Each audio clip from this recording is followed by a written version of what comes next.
What up, nerds? My name is Nikki, and this is the NikMacPattyWak show, where I get to talk about whatever the heck I want to talk about. And today, what I want to talk about is potatoes and molasses. If you want some, oh, just ask us. They're warm and soft like puppies and socks, filled with cream and candy rock. the "it was all a dream" trope is the cop-out ending of the century. Used here, used there, used everywhere. Used in the movie adaptation of Wizard of Oz to turn a strong, competent female protagonist into a silly little girl with silly little dreams. Used in Inception to create another overused trope. And used in Scrubs at least 3 times per episode. However, there has been at least one instance of this trope being used in a genuinely new and refreshing way in recent memory, and that was Cartoon Network's 2014 cult classic, Over the Garden Wall. Over the Garden Wall follows the adventures of brothers Greg and Wirt as they make their way through a supernatural woods known as the Unknown to try to find their way home. One of the strongest pulls for the show are the mysteries that it presents. Who is the woodsman? What is the beast and what exactly does it want? What is the deal with the frog? What is the... Because, like, it plays the piano, and it seems to know everything that's about to happen in the show. Like, it's omniscient, but it's a frog. So, like, and it's like, I want to know what's the deal with the frog. But the mystery that I want to focus on is, where exactly do Wirt and Greg come from?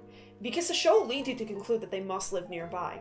The clothes that they wear don't clash with the setting, and Greg has a sort of fantastical and uncanny personality that makes him seem like he's at home in this world. However, their origins are brought into question by Wirt, who's constantly caught off guard by the rules of the world, much in the same way that the viewer might be. Maybe even a little bit more so. Like, for instance, Beatrice, the talking bluebird. When she's introduced in episode 1, Wirt completely freaks out, while Greg just accepts it. Like, fine, bluebird, she talks. Why wouldn't she? She's a bluebird. She's got things to say. And throughout the process of the show, we see Wirt becoming acclimatized to this new reality. But why would he need to be?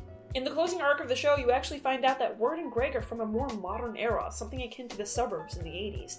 They're wearing the clothes that they're wearing because those were their Halloween costumes. And through a painfully awkward series of events, they end up narrowly avoiding a train, tumbling down a hill, and blacking out. When they come to, they're in the unknown. How do you make narrowly avoiding a train awkward?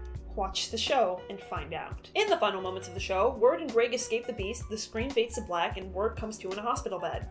It's here that all of Wirt's strange behavior is explained, and Greg is just a very precious child. His imagination would lead him to accept what Wirt cannot.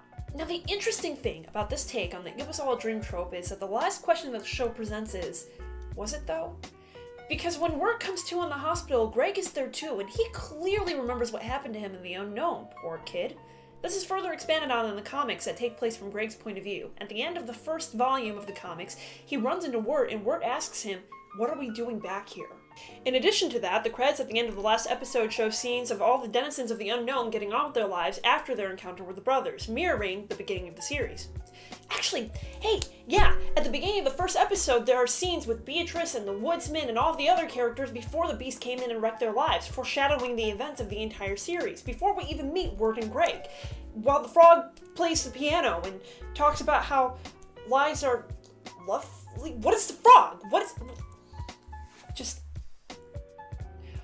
the frog? The execution in the "it was all a dream" trope works mainly because of 2 different reasons. One, it was foreshadowed since the beginning of the series in a subtle, let me say it again for the people in the back, subtle way. As such, the twist feels natural and the conclusion satisfying, rather than it being used as a haphazard way to wrap up the plot. 2, it's presented in such a way that other interpretations can be drawn. It could have been a dream, it could have just as easily been real. Again, I'm going to put this up against Inception because both of them had similar endings. Both are ambiguous and both can be interpreted either way. However, Over the Garden Wall still stands superior because while it's ambiguous, it still brings resolution to its main conflict. Was it a dream? Was it not? Who cares? Wirt and Greg returned home, that's exactly what they wanted. Whereas in Inception, we never find out if Cobb is reunited with his children, leaving a story intended to be a standalone on a cliffhanger. It's intentional, it's art, I get it. Things can be artsy, but just in terms of story structure, Over the Garden Wall is better. That, my friends, is a fresh take on an overused trope. Till next time.